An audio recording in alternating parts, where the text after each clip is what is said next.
ओम शारदा माता ईश्वरी मैं नित्य सुमरि तोय हाथ जोड़ अर्जी करूं विद्या वर दे मोय। बसंत पंचमी के दिन माता सरस्वती की पूजा में इस मंत्र का जप करने से बल, तेज, ज्ञान, बुद्धि आदि की प्राप्ति होती है और माता सरस्वती का आशीर्वाद मिलता है। मां शारद का यह मंत्र बेहद चमत्कारिक माना जाता है। इस मंत्र के जप से करियर में आ रही बाधा दूर होती है। नमस्कार, बसंत पंचमी की आप सभी को हार्दिक शुभकामनाएं। आज मैं आपको बसंत पंचमी की कथा और इसके महत्व के बारे में बात करूंगा। अगर वीडियो अच्छी लगे तो वीडियो को लाइक और चैनल को सब्सक्राइब जरूर करें।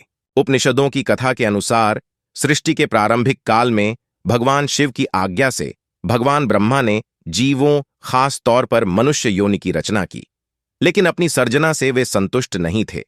उन्हें लगता था कि कुछ कमी रह गई है, जिसके कारण चारों ओर मौन छाया रहता है। हालांकि उपनिषद, अव पुराण, आर्षियों को अपना अपना अनुभव है। तब ब्रह्मा जी ने इस समस्या के निवारण के लिए अपने कमंडल से जल अपने हथेली में लेकर संकल्प स्वरूप उस जल को छिड़कर भगवान श्री विष्णु की स्तुति करनी आरंभ की। ब्रह्मा जी के किए स्तुति को सुनकर भगवान विष्णु तत्काल ही उनके सम्मुख प्रकट हो गए और उनकी समस्या जानकर भगवान विष्णु ने आदिशक्ति दुर्गा माता का आह्वान किया। विष्णु जी के द्वारा आह्वान होने के कारण भगवती दुर्गा वहां तुरंत ही प्रकट हो गईं। तब ब्रह्मा एवं विष्णु जी ने उन्हें इस संकट को दूर करने का निवेदन किया। ब्रह्मा जी तथा विष्णु जी बातों को सुनने के बाद उसी क्षण आदिशक्ति दुर्गा माता के शरीर से श्वेत रंग का एक भारी तेज उत्पन्न हुआ, जो एक दिव्य नारी के रूप में बदल गया। यह स्वरूप एक चतुर्भुजी सुंदर स्त्री का था, जिनके एक हाथ में वीणा तथा दूसरा हाथ में वर मुद्रा थे। अन्य दोनों हाथों में पुस्तक एवं माला थी। आदिशक्ति श्री दुर्गा के शरीर से उत्पन्न तेज से प्रकट होते ही उन देवी ने वीणा का मधुर नाद किया, जिससे संसार के समस्त जीव जंतुओं को वाणी प्राप्त हो गई। जलधारा में कोलाहल व्याप्त हो गया। पवन चलने से सरसराहट होने लगी।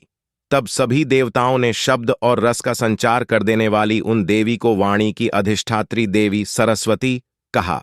फिर आदिशक्ति भगवती दुर्गा ने ब्रह्मा जी से कहा कि मेरे तेज से उत्पन्न हुई ये देवी सरस्वती आपकी पत्नी बनेंगी।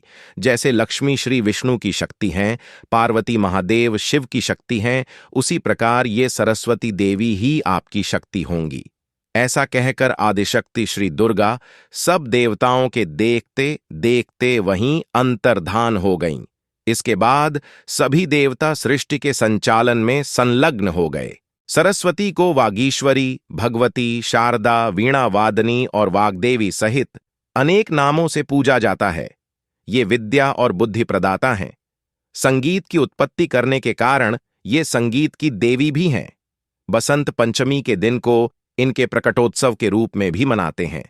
ऋग्वेद में भगवती सरस्वती का वर्णन करते हुए कहा गया है, प्रणो देवी सरस्वती वाजे भिर्व जिनीवती धीना मणित्रयवतु, अर्थात ये परम चेतना है।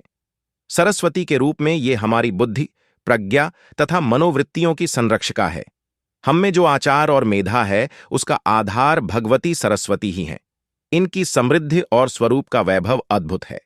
पुराणों के अनुसार श्री कृष्ण ने सरस्वती से प्रसन्न होकर उन्हें वरदान दिया था कि वसंत पंचमी के दिन तुम्हारी भी आराधना की जाएगी, और तभी से इस वरदान के फलस्वरूप भारत देश में वसंत पंचमी के दिन विद्या की देवी सरस्वती की भी पूजा होने लगी, जो कि आज तक जारी है। पतंगबाजी का वसंत से कोई सीधा संबंध नहीं है, लेकिन पतंग उड़ाने का रिवाज हजारों साल पहले चीन में शुरू हुआ और फिर कोरिया और जापान के रास्ते होता हुआ भारत पहुंचा। पर्व का महत्व वसंत ऋतु आते ही प्रकृति का कण कण खिल उठता है। मानव तो क्या, पशु पक्षी तक उल्लास से भर जाते हैं। हर दिन नई उमंग से सूर्योदय होता है और नई चेतना प्रदान कर अगले दिन फिर आने का आश्वासन देकर चला जाता है। यूं तो माघ का यह पूरा मास ही उत्साह देने वाला है, पर वसंत पंचमी, माघ शुक्ल का पर्व भारतीय जनजीवन को अनेक तरह से प्रभावित करता है। प्राचीन काल से इसे ज्ञान और कला की देवी मां सरस्वती का जन्म दिवस माना जाता है। जो शिक्षाविद भारत और भारतीयता से प्रेम करते हैं, वे इस दिन मां शारदे की पूजा कर उनसे और अधिक ज्ञानवान होने की प्रार्थना करते हैं। कलाकारों का तो कहना ही क्या, जो महत्व सैनिकों के लिए अपने शस्त्रों और विजयादशमी का है, जो विद्वानों के लिए अपनी पुस्तकों और व्यास पूर्णिमा का है, जो व्यापारियों के लिए अपने तराजू, बाट, बहीखातों और दीपावली का है, वही महत्व कलाकारों के लिए वसंत पंचमी का है। चाहे वे कवि हों या लेखक, गायक हों या वादक, नाटककार हों या नृत्यकार, सब दिन का प्रारंभ अपने उपकरणों की पूजा और मां सरस्वती की वंदना से करते हैं।